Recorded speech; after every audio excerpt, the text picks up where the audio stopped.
Okay, I think we can start the last part of this afternoon session. This part is dedicated to a tribute to our dear friends, Aurelio Carboni and Bob Walters, and some friends, dear friends and colleagues of theirs will share some memories of their common life, I would say. And it will start Renato Betti, who will talk about the beginning of category theory in Italy. Okay, thank you, Renato, please.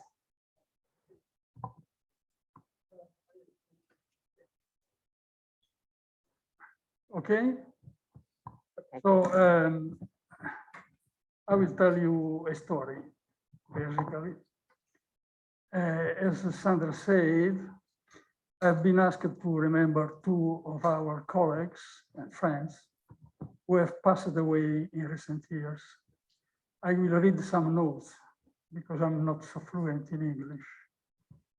And they were well known by all the researchers of our subject. They used to participate actively in the annual conferences of category theory, this our CT, and in a couple of occasions have organized them, namely, if I'm right, in 1990 in Como, and in 2000 also in Como on the lake. 2010. And 2010, so 3 times. Okay, sorry. My story is okay. Both Aurelio and Bob are deeply connected to the development of categorical studies in Italy. This is one of the reasons why they are remembered here today. Personally, I had the opportunity to hang around them for many years, not only for collaboration.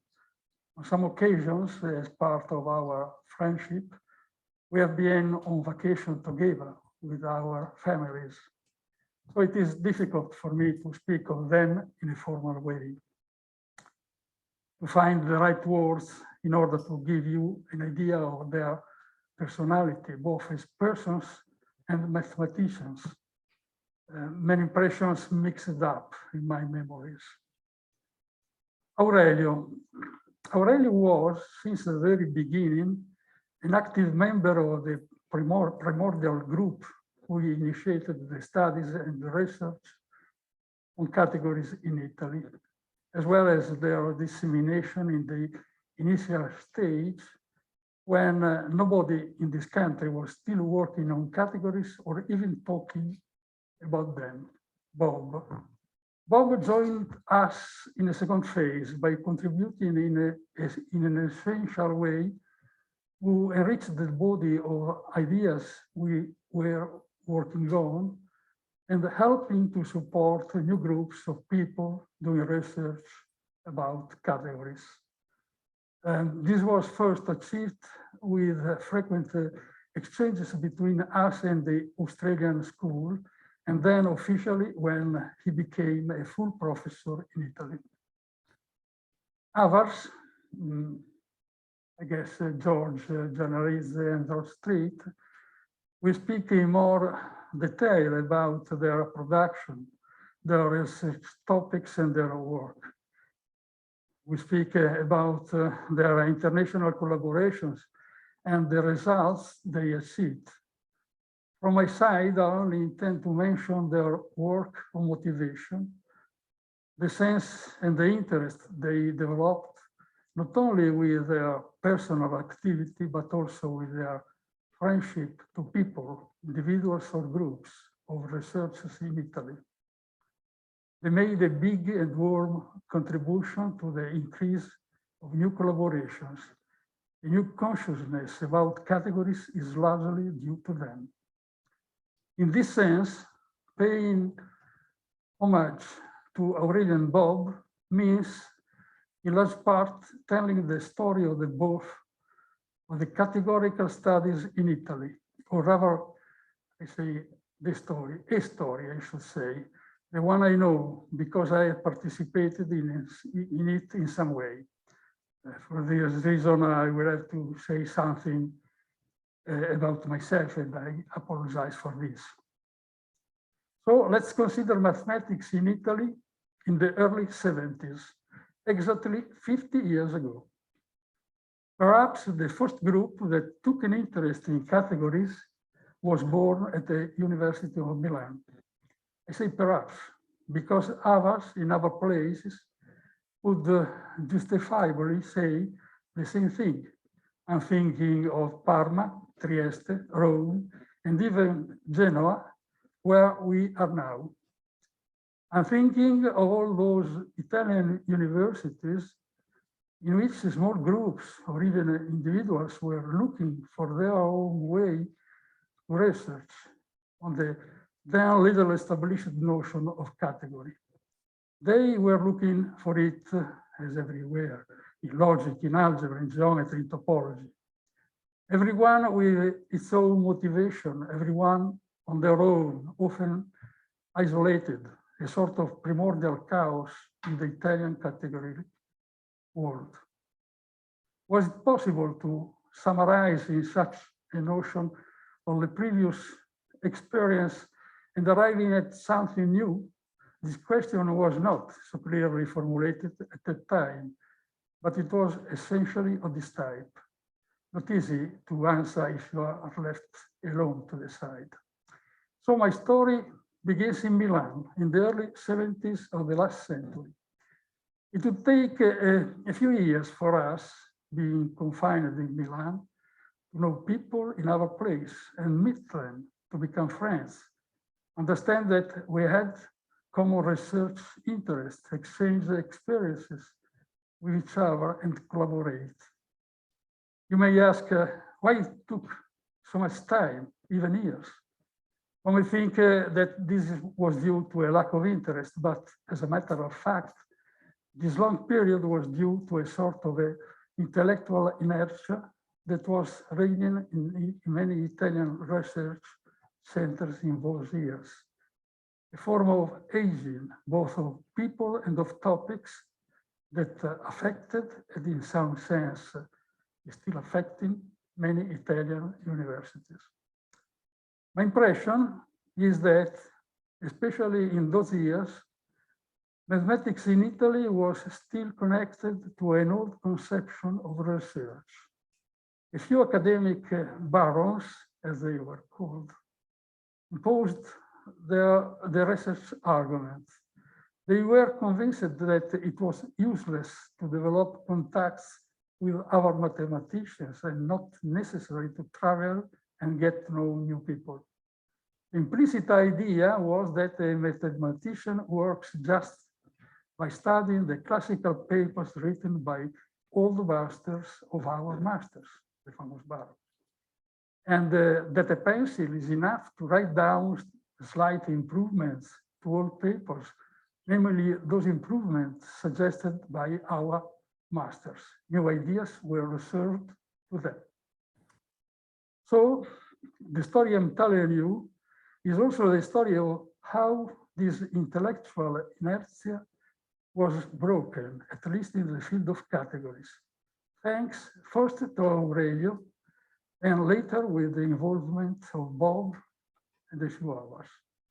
At the beginning, in particular, the role of Aurelio was fundamental.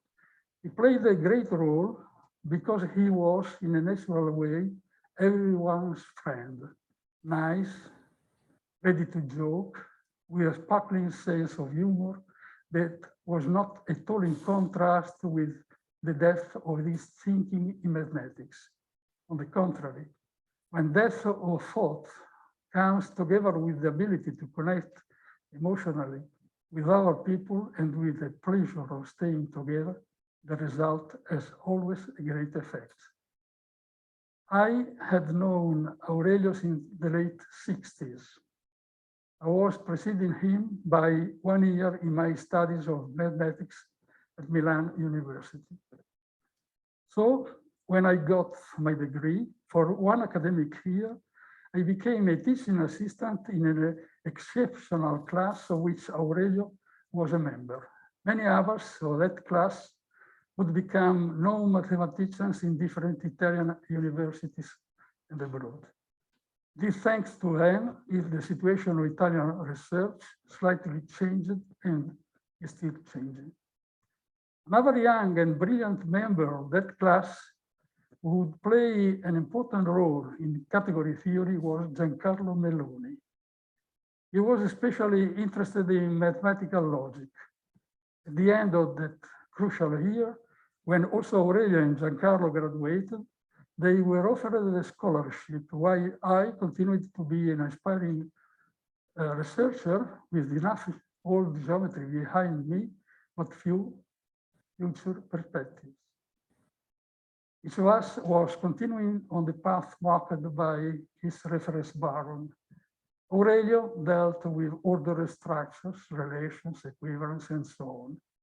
Giancarlo was addressing the various types of logical calculus, while I, with the privilege of collaborating with a friend and colleague, Massimo Galuzzi, who also dealt with category for a certain period of time, was studying programs concerning the geometry of curves that the ancient and famous Italian geometers, Janelidze, Pisini, and others, had left to their pupils and descendants. None of us was satisfied with their own work, nor was seeing serious research perspectives. We discussed about that, and Aurelio was the voice of our dissatisfaction, using those tones so critical and sometimes so paradoxical to become humoristic. The humoristic side of any situation was always at his hands. That was his attitude, to take different arguments and show their intrinsic, unexpected connection, often highlighting their ridiculous aspects. That's why, quite naturally, we decided to try to unite our forces, even though each of us remained involved in his own personal work. Aurelio, Giancarlo, Massimo, and I. It was a good idea. It was a winning idea. After a few years, they would call us the Gang of Four, referring to the Chinese political situation at the time and the will to overcome our actual condition only by ourselves. How did we arrive at categories? At a certain point in the spring of 1972, we received a piece of news that seemed trivial at first sight. A young American professor had become visiting professor at the University of Perugia, invited by another young professor, an Italian, whose name was Francesco Succi. Evidently, Francesco had a wider vision than the other barons. After Perugia, Francesco would continue his career at the University of Rome. He passed away not long ago, and I take this opportunity to remember him with affection. The young American professor at Perugia, a certain F.W. Lovier, had been invited for 2 academic years and had announced a weekly seminar every Wednesday on an absolutely new subject with a title that was fascinating, but for its synthesis, but absolutely incomprehensible: category theory over a base topos. We knew what it was all about. The only thing we were able to understand in this program was the unifying aspect of the subject. Enough for us. It seems that we decided it was worth trying to understand it better. It is worth emphasizing that Bill Lovier had been invited for 2 academic years. This is remarkable, a remarkable fact that demonstrates once again the precarious situation of the mathematical research policy in Italy at the time, and how it has changed since then. Nowadays, invitations, even of great mathematicians, are for 1 month or 2, while at the time there were so few invitations that longer periods of time could be offered. A real stroke of luck for us and for categorical studies in Italy. Regarding the notion of category, we had rough ideas about it, certainly vague. Some books described the notion as a special type of abstraction, and shortly before, in 1970, a popular article in a well-known magazine written by a well-known author spoke about it as a fourth level of abstraction. In other words, putting together all of the objects of a given kind, you get the integer numbers, and this is the first abstraction. Then putting together all numbers or similar things, you get the finite structure, second abstraction. Now some mathematicians decided, who know why, to put together all the structures of the same type and to give rise to categories, third abstraction. The paper was written in a really fascinating way, but essentially the content was such. A generality that was appearing unsatisfactory for our research topics, if not ridiculous for all of mathematics. Why not consider a fourth abstraction, then a fifth, and so on? Is this mathematics? But luckily, there was also a book that had just come out in 1971 with a different point of view. MacLean's Categories for the Working Mathematician. We succeeded in putting our hands on it, another fact not at all easy. And wonderful, we discovered a new way of regarding mathematics, the correct generality one has to take in order to work in mathematics. The title of the book was Correct and Inspiring. From that book, we discovered that categories would also be seen as universal language, as a universal language for dealing with the different problems in which we were interested. Later, with the help of Bill and his teaching, we would understand that categories are much more than a good language because they enter deeply into explaining mathematical structures. They are not a level of abstraction. They are a new level of concrete understanding and possibility to develop new mathematics. MacLean's book has remained a point of reference for us. It was providing the necessary algebra for Aurelio, the logical structures for Giancarlo, and it gave a strong flavor of geometry for Massimo and myself. It was all cooked in a universal sauce that we felt useful and pleasant, categories. After a few years, in 1977, we managed to translate it for an Italian publisher, all four of us working on it. The original title that we appreciated was not difficult to render in Italian, Categorie nella pratica matematica, referring to the practical mathematical work. The weekly seminar program written by Bill himself was hard to understand. Who among us decided to go and meet him in order to hear what the hell was a base topos? Certainly, Aurelio and Giancarlo were the most motivated. As a result, we decided that each of us would take turns in Perugia every week in order to follow Bill's seminars on Wednesday. And so we did. We made the acquaintance of Bill, Fatima, and their children, Silvana and Danilo. The one of us in Perugia used to listen carefully to the seminar and return to Milan with Bill notes. The first one handwritten, then typed by a student in Perugia at the time, Luciano Stramaccia, now a dear colleague. We had just a week to study the notes, or better, to fight with them, so that the next one of us who would go to Perugia could easily, so to speak, follow the next week's seminar. I should note that Perugia is not well connected with Milan.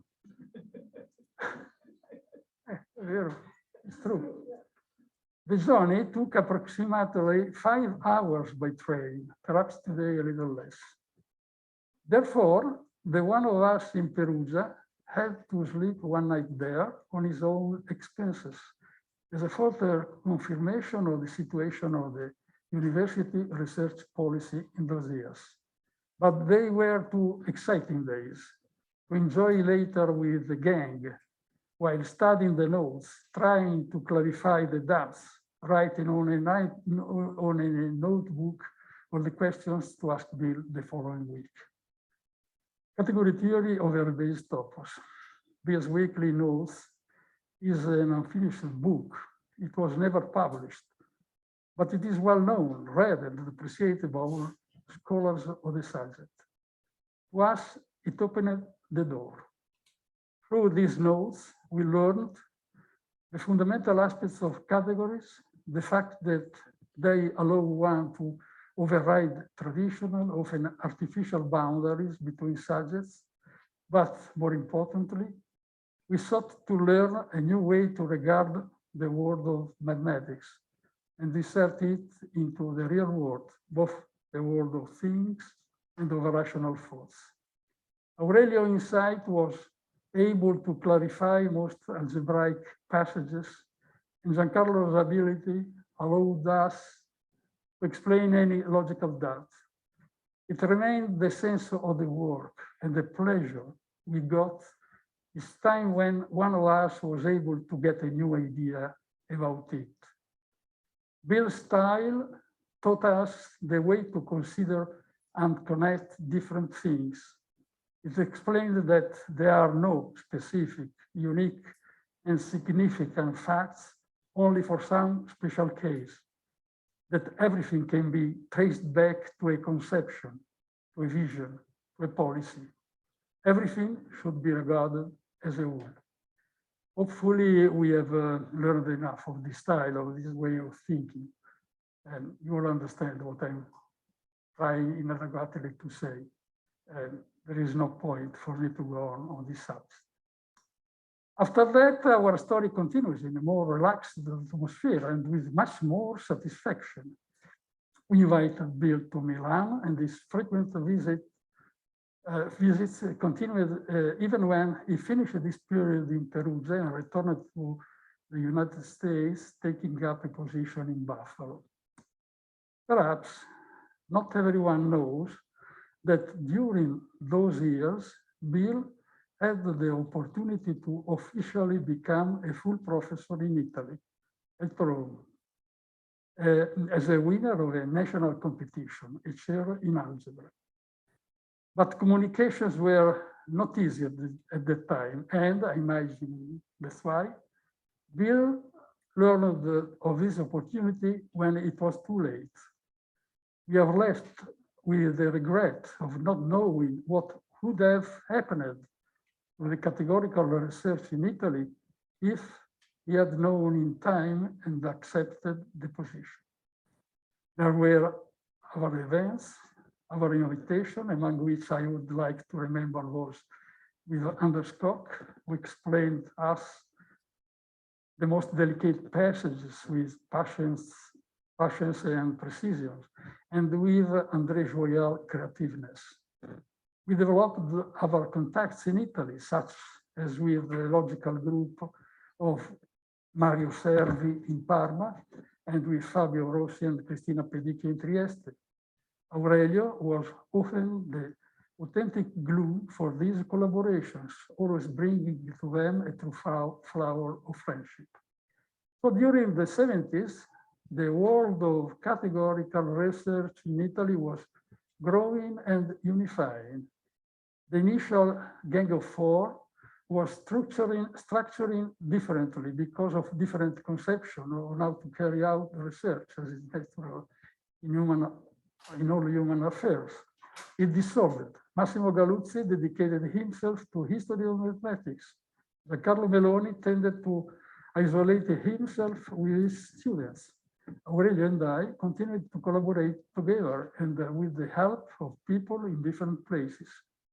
In Milan, we had the opportunity to count on the collaboration of new colleagues, in particular, Stefano Casangian and others.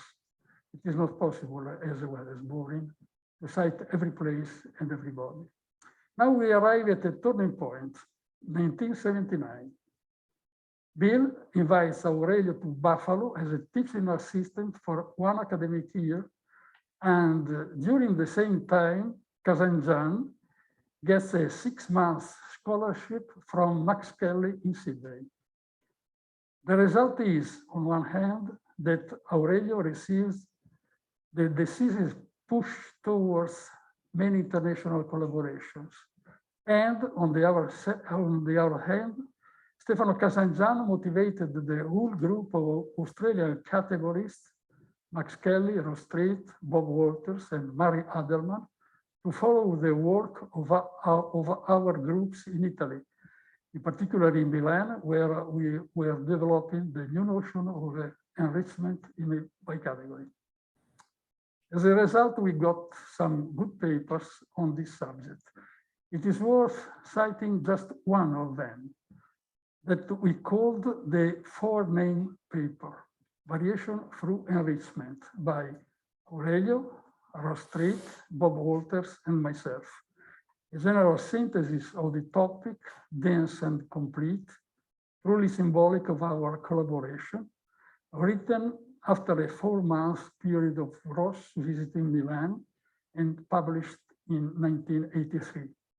Someone, especially Max and Bob, would join our Italian groups in an almost regular way, practically every year since 1981. In a short time, in the course of 1 year, we had achieved 2 big successes: the International Authority of Aurelio and the concrete collaboration with the Australian friends.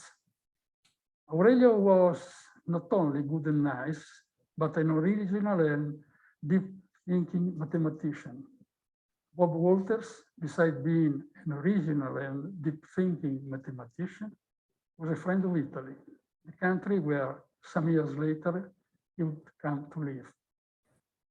My story of the beginnings of the categorical studies in Italy is now at the end. It disappears and melts into the story of general categorical studies, like those performed by you, your friends, with the research you are spreading in this conference. The conference waited for 1 year and now materialized thanks to the perseverance of the organizers, in particular our friend Pino Rosolini. By the way, in the 90s, Aurelio moved initially to Genoa and continued his intense collaboration with Pino and Marco Grandis. And later, as the winner of a national competition, he moved to the University of Insubria at Como, where Bob was already staying. The following years are rich of categorical results for us and for the new entries in the Italian groups. In particular, let me mention Sandra Mantovani, who has given rise to a fantastic and productive group, still greatly active in Milan, where everything began. So my homage to Aurelio and Bob stops here. In the story ends when new stories are coming. Thank you very much.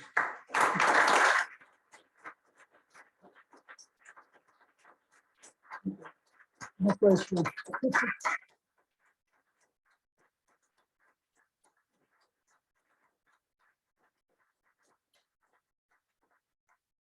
Thank you so much, Renato, really. Thank you so much. Okay. No question. No, if anyone wants to add some words before, please, Peter. Slowly. Thank you very much. That was a lovely talk, and it brought back lots of memories for me. I believe that it was 50 years ago this month that I first met Aurelio. So it was 50 years ago this month, certainly, that I first learned what a topos was. And I learnt that here in Italy at a summer school at Varenna on Lake Como. I believe Aurelio was at that meeting, although I didn't get to know him until much later. But certainly, you know, I owe a lot to Italian mathematics, having pointed me in the direction of toposes at a time when I was still a research student. But I did want to say about Aurelio that the one thing I like about Italians is their sense of cynicism, the idea that, you know, nothing is really important other than your work, in Aurelio's case, mathematics. Everything else is just a joke. And Aurelio, to me, was the perfect Italian cynic. Yes, it's true. I know there are other people, I think Pino here considers himself to be a cynic, but he's a blue-eyed optimist in comparison to Aurelio. Aurelio was just lovely. He never took life seriously. And that was a wonderful quality that I very much liked. So I'm very glad to have known him. And I'm very sorry he's no longer with us. Thank you.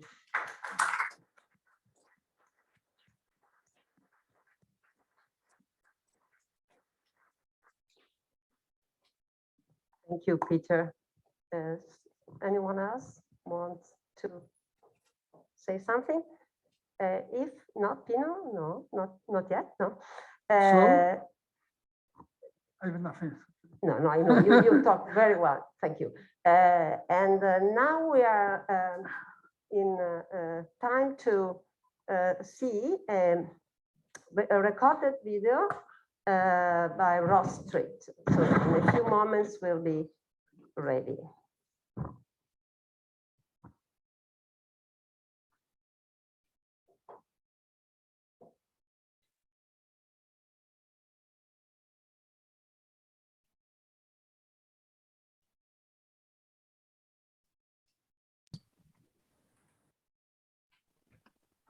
Well, thank you to Pino Rossellini for suggesting a segment on Aurelio Carboni and Bob Walters, and to George Janelidze for suggesting that I should talk about Bob. I'd also like to thank Giacomo Tandis for recording this. It's helping me out quite a bit. So what I want to talk about is 4 contributions that Bob Walters made, which are particularly of importance to me. And Aurelio will figure in the last one in particular, in various other places. But the 4 topics will be Oneida structures, sheaves as enriched categories, the high Ekman-Hilton argument, and Cartesian bicategories. A little bit of background. Bob commenced as a lecturer at Sydney University just before I started at Macquarie University in 1970. And at that time, Max Kelly was a professor at the University of New South Wales, and all these 3 universities are in the Sydney metropolitan area. So we weren't too far apart. The University of Sydney Mathematics Department was housed in the Castle building, which is, it still is in the Castle building.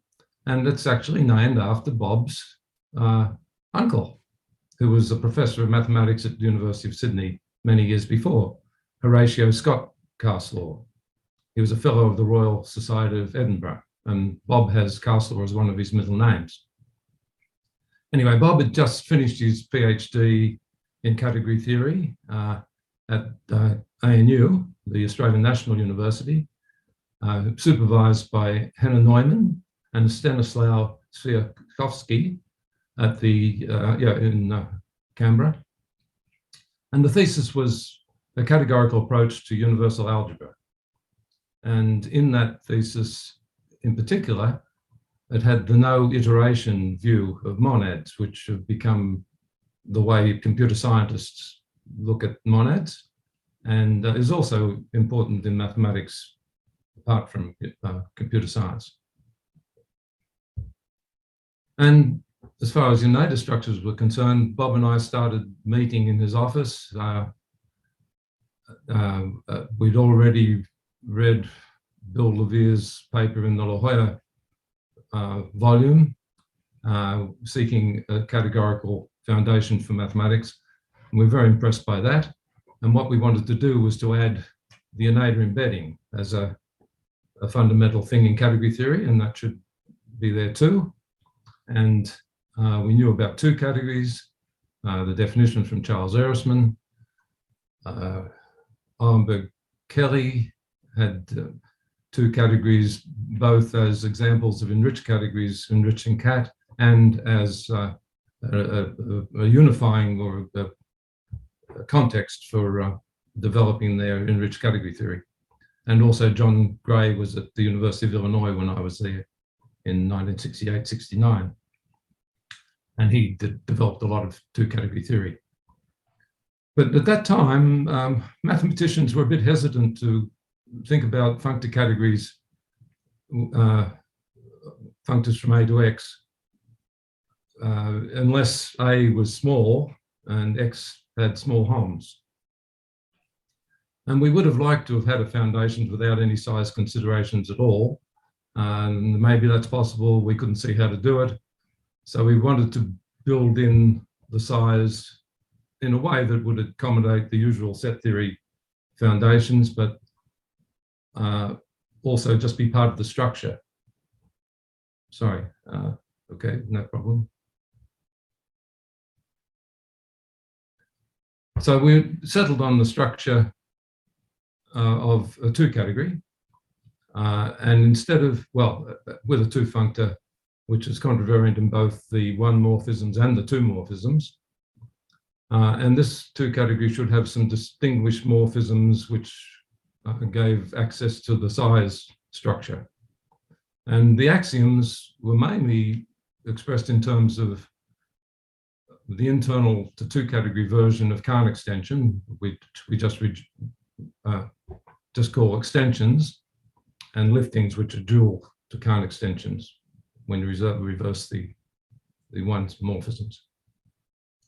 So that choice turned out to be better for us than having an object in the two category which represented this pre-sheaf type construction. Because when we later, led by Bob, talked about categories enriched by bicategories, you don't have the object like that in the two category, and that the enriched categories over a bicategory remain an example of the Oneida structure. So in fact, in that development of Oneida theory, some new category theory concepts actually popped out, and I just mentioned total and lex total categories.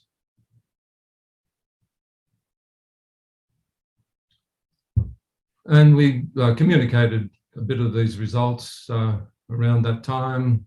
When Peter Fry was in Australia, I talked to Noble Wolfach in 1972 and so on. But the work went on hold a bit. And funnily enough, that was really when I went to Wesleyan University, hosted by Fred Linton in 1976-77, that we actually started working on it while we were much further apart. And in those days, didn't have email, you had to send aerograms and so on. So we did work together and came up with finally got a preprint that we submitted to Saunders MacLean for the Journal of Algebra, and it appeared there soon after. Going back to 1970, at that time, Bob and I decided that we should meet with the graduate students that Max Kelly had, and learn about their research and let them talk to us in a kind of meeting, and we'd talk to them a bit more about the category theory that we knew. And that was the beginnings of what's now called the Australian Category Seminar, although it's been called various other things at different times. And it still continues to meet on Wednesday afternoons. But of course, at the moment, we're under lockdown and due to COVID-19 restrictions. So the seminar is conducted by Zoom. We're getting better and better at it, I think, but it's still not as good as meeting in person. Bob had his own really good ideas on how to conduct these seminars.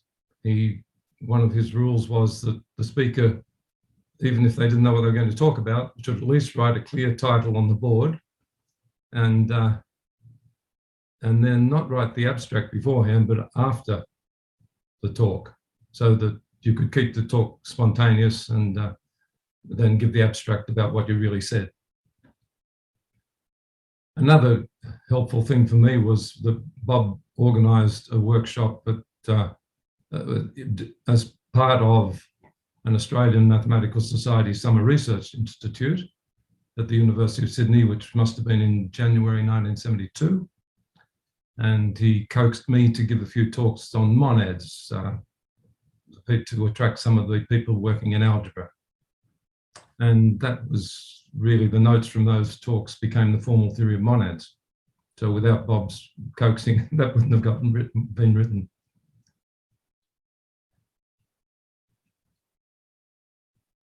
So I think Renato will say a few words when you're hearing this. By that time, he would have said something and maybe mentioned the Milano-Sydney axis, which began when Stefano Casangian came to Sydney to study with Max.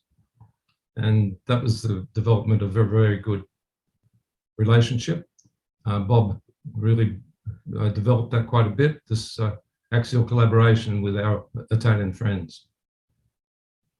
And during that sabbatical period of mine in 76, 77, somehow both Bob and I independently came across this paper of Dennis Higgs. It was called A Category Approach to Boolean Valued Set Theory. It hasn't really been published. It was just a preprint. And we must have seen some other version where the Boolean algebra was also replaced by a hiding algebra, more general hiding valued sets. And Higgs's result was that you could obtain a category equivalent to the topos of sheaves on the hiding algebra, where the objects now were these hiding valued sets. The morphisms were a little bit different. Now, I started thinking about that. I was a little bit encouraged by Linton, who liked the idea of enriched categories without identities, but that's what I thought these things should be, that they should be the hiding valued sets should be considered as categories without identities enriched in the hiding algebra. And that really didn't go anywhere. But Bob's really ingenious idea was that they were symmetric categories enriched in a suitable bicategory.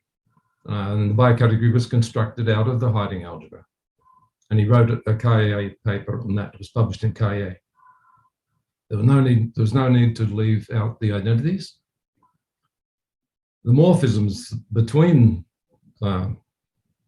these enriched categories, though, were the functors were enriched functors between the Cauchy completions.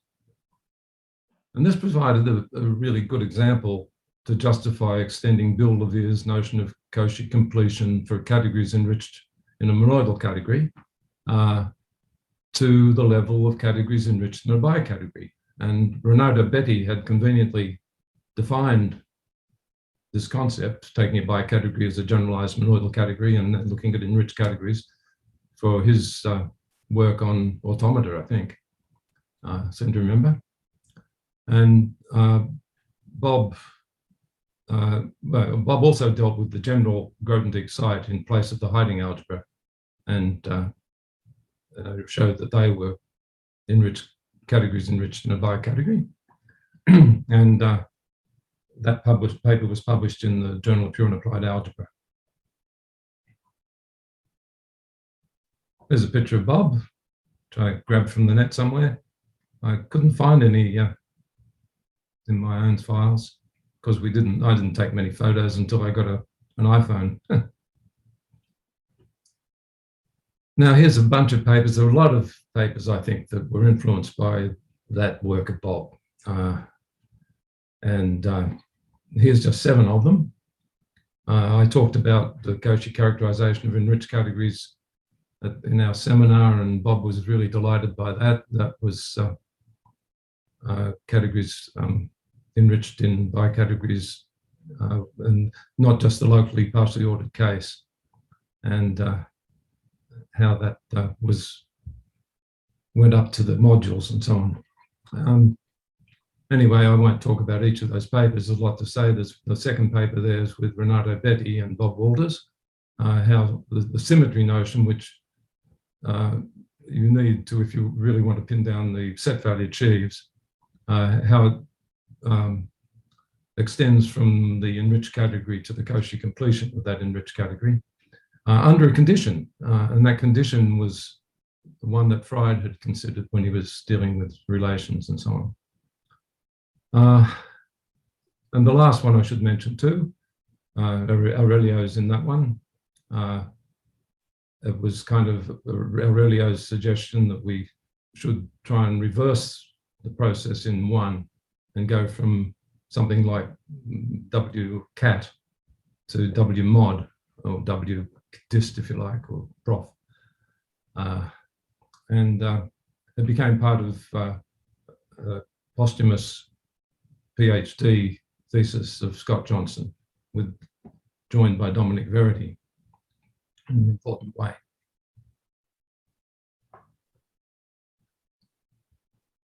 Another contribution to my work, I guess, that Bob made was this Ekman-Hilton argument, the suggestion. And as you probably remember, when Eilenberg Kelly in their La Jolla paper wanted to deal with, say, the tensor product of enriched categories, they needed the symmetry on the, well, they took a symmetry to be on the base monoidal category. Then you could define duals and you could define tensor products of enriched categories. And it turned out in 1984, both Bill Levere and Aurelio Carboni were in Sydney, and Bob gave a talk in our seminar on a conversation the three of them had about if you wanted to have a tensor product of enriched categories over a bicategory, you should have a tensor product on the base bicategory. And you see, if you have a symmetric monoidal category, when you suspend it to a one object bicategory, it becomes monoidal, just in the same way that an abelian group, the multiplication of the abelian group is actually an abelian group homomorphism. So they thought maybe that was the general thing for the one object bicategory case, that the Ekman-Hilton argument would reverse the process. And when I actually worked out what happens there, I got something more general than symmetry. And this was a big factor in my work with, well, for me anyway, with my work with André Joyal on braided monoidal categories. The final mathematical thing I wanted to mention, the main areas, the four areas that I mentioned at the beginning, are Cartesian bicategories. So at the point when Aurelio and Bob started that work in the mid-80s, presumably, there was quite a literature on bicategories of relations and bicategories of spans.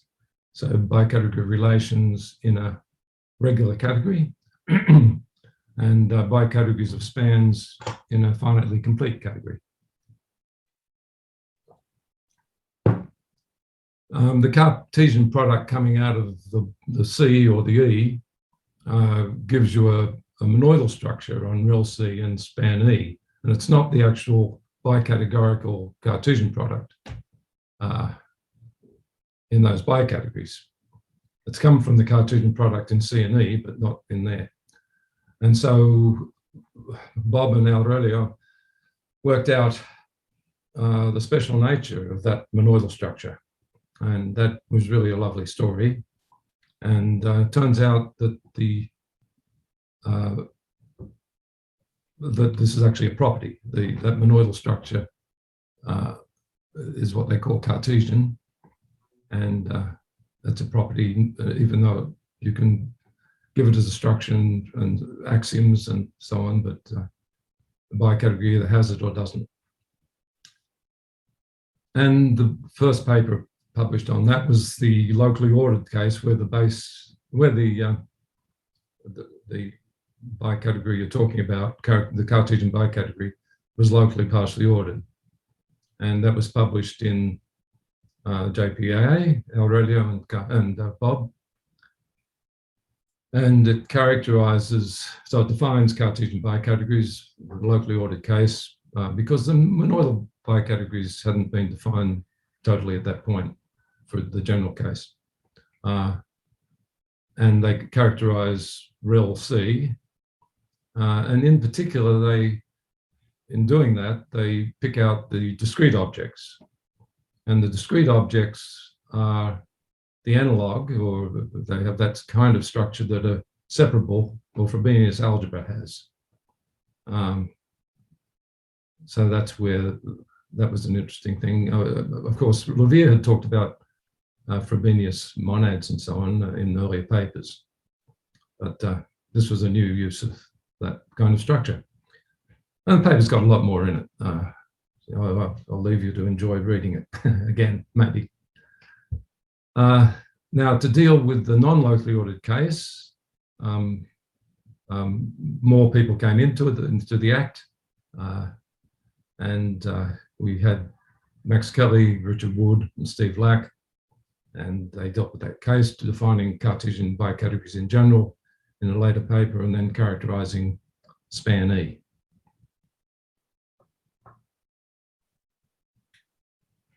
So the last thing I just would like to mention was Bob as a teacher.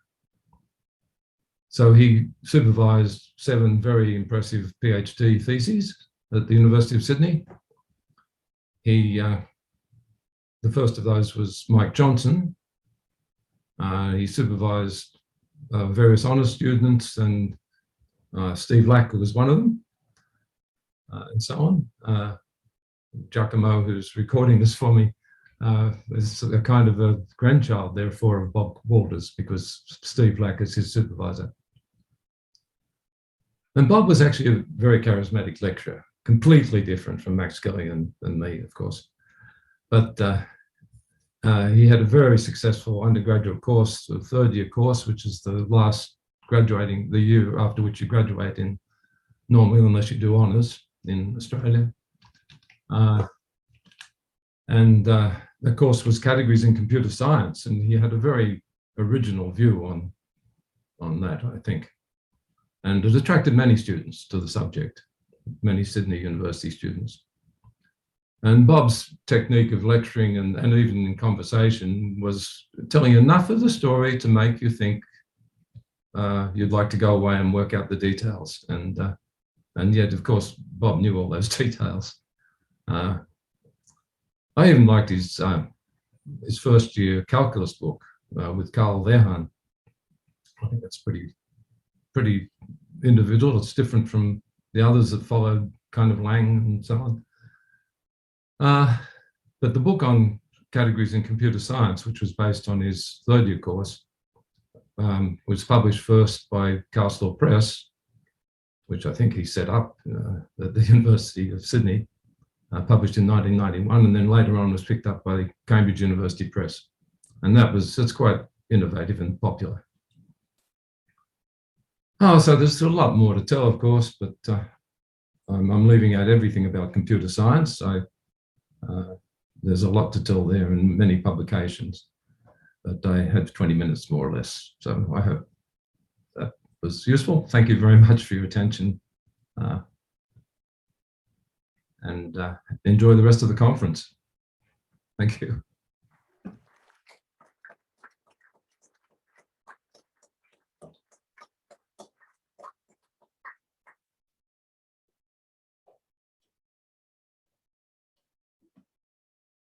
Okay.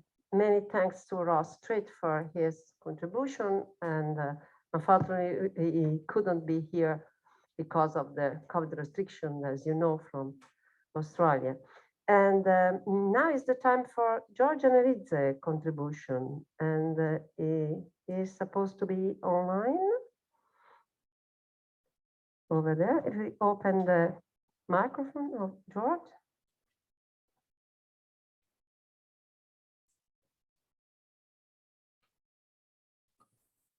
Okay. Yes, George, thank you, Sandra. I'm ready. hi. Your microphone is open, so yeah, please, you can start with your contribution. Thanks. Thank you. You should share your screen. Share screen, yes.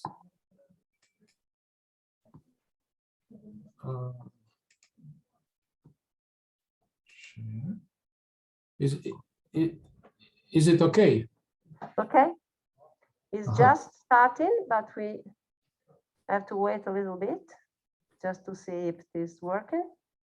Okay. Now it's perfect. Thanks, George. And you can hear me, yes? Yes, yes, Okay. perfectly. Thanks. All right, this is to Aurelio Carboni. Before I begin, a big thanks to Sandra, Beppe, Eugenio, Andrea, and Pino for organizing this special session. And thank you for including my talk in it. And of course,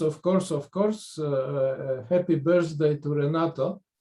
I hope Renato's very interesting talk will be available in written form. But now it's time to begin for me. Okay, so there are several slides. I will not read them. It's not moving. To next slide.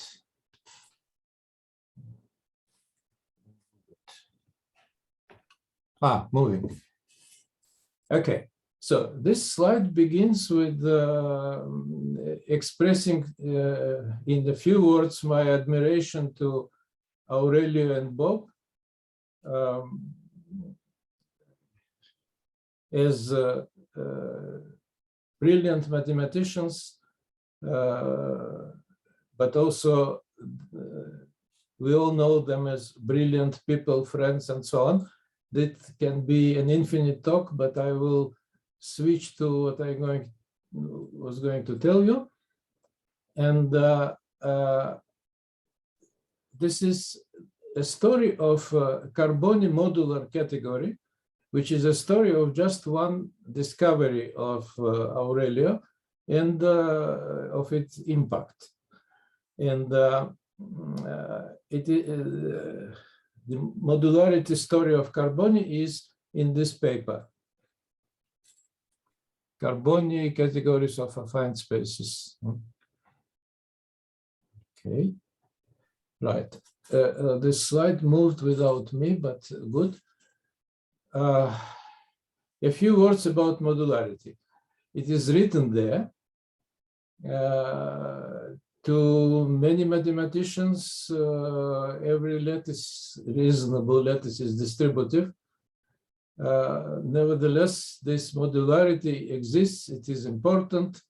We know that in universal algebra, the congruence lattices of most of classical algebraic structures are modular and not distributive. And more and more often, congruence modularity appears in categorical algebra. But going back to something more classical, I wrote very classical, modular lattices appear in a foundation of affine and projective geometry. When geometry is a lattice, modularity allows to define dimension of an element. So that is why it is so important. And then, according to this, and a long time ago, it was known, that abelian categories have modular lattices of subobjects. Now, compare this very old story with something new, well, not so new, 1970s. The idea is every time you have a lattice, replaces with a category, and instead of considering sub-object lattices in this category, consider its slice categories. And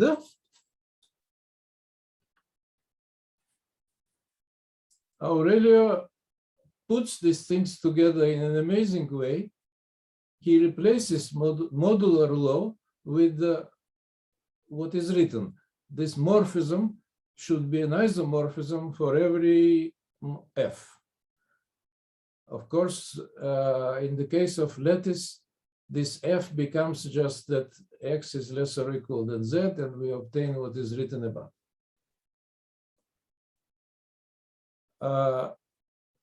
But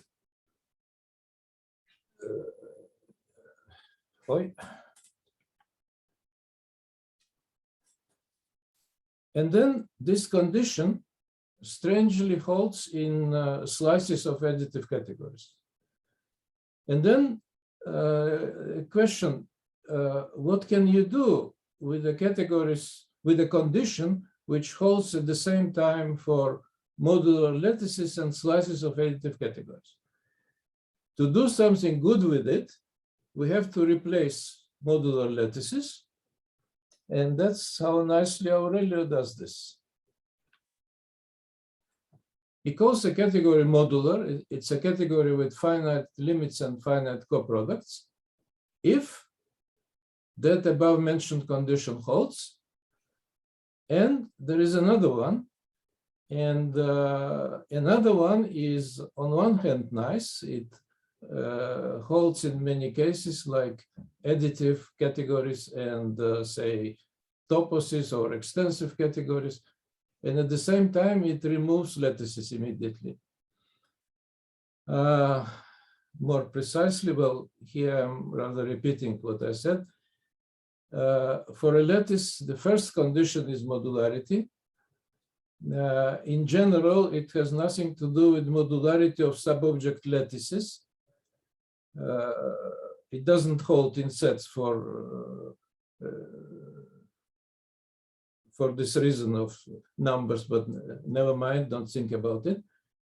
Condition 2 would force a lattice to have, it's already said, one element, but it holds in sets. So why are these categories called modular? The idea seems to be naive, since lattice modularity is related to linear algebra, say via fine projective geometry, as I mentioned before.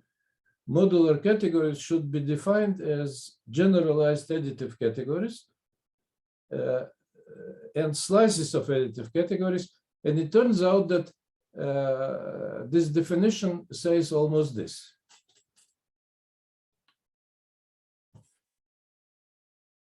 So, very precisely, Aurelio observes that slices of additive categories are modular and gives this theorem characterizing modular categories. And as you see in this theorem, the second condition immediately tells you that your category is a slice of an additive category. Okay. And all right, so with this nice, strange idea, going back to Dedekind, Garrett Birkhoff, some authors between them, that modularity is related to additivity. Aurelio comes up with this wonderful definition of modular category, and indeed shows that these modular categories are nothing but slices of additive categories.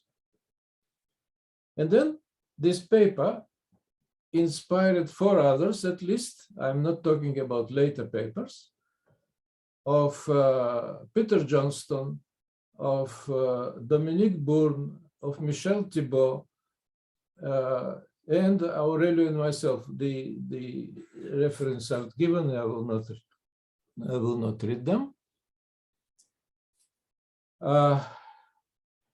Okay, so I will say a few words about these papers. First, about Peter's paper. there was this conjecture of Lovier, which is not published, but it was in discussion between Bill and Aurelio.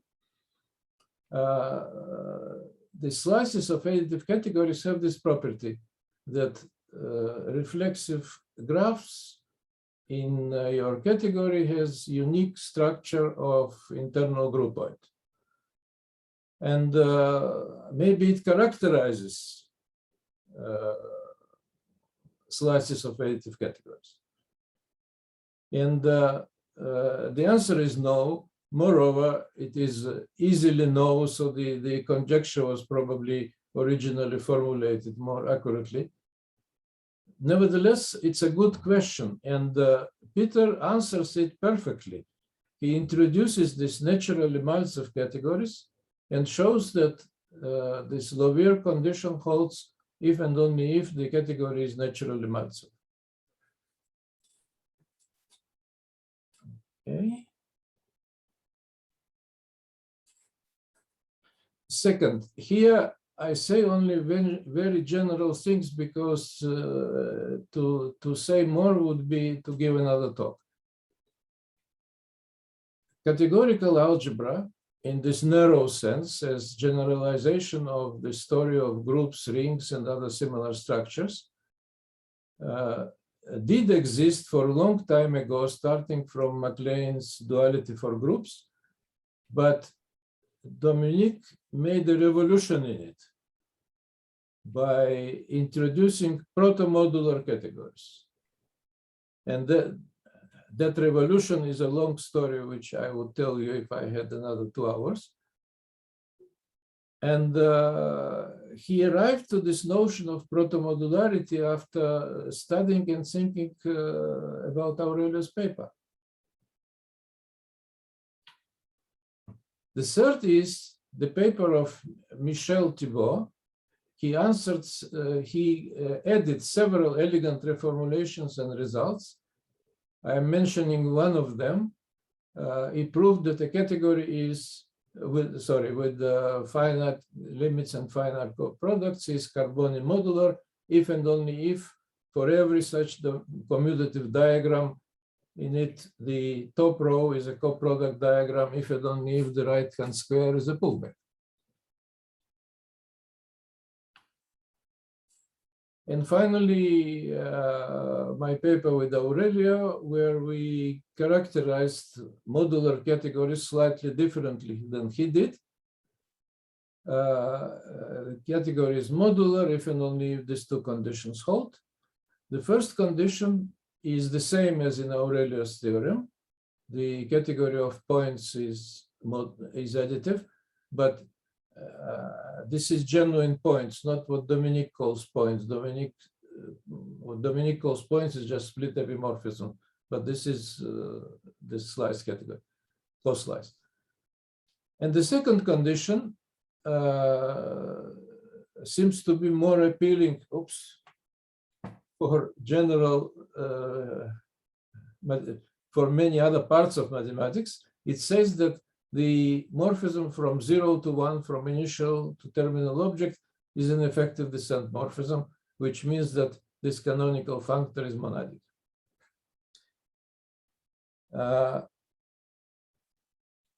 Now, each of these 4 papers have good reasons to claim that it made the right next step, I mean, after Aurelio's paper. But they are so different, and Aurelio's paper that inspired all of them has only 8 pages. Thank you very much. I will not comment on the photos. There are many, many ways to interpret them, but I think they are nice. Thank you very much. Thank you, Sandra. It's I finished. How do I unshare the screen?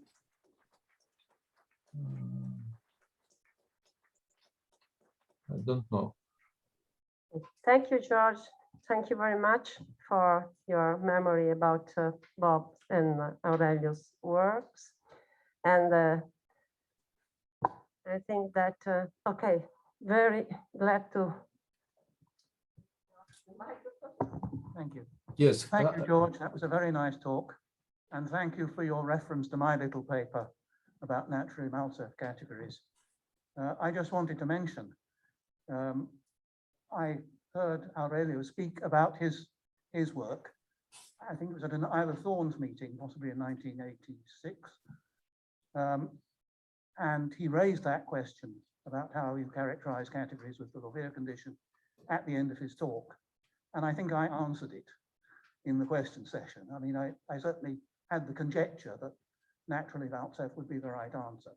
And I wrote it up within the next day or two and managed to ensure that it appeared in the journal directly after Aurelio's paper.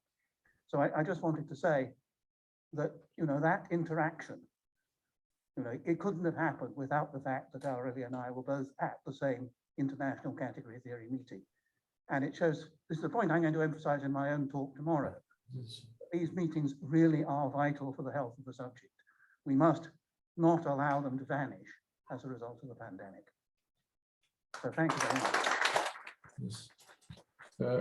Thank you very much, Peter. I didn't hear all of what you said, but I will ask, and I'm sure, but thank you very much.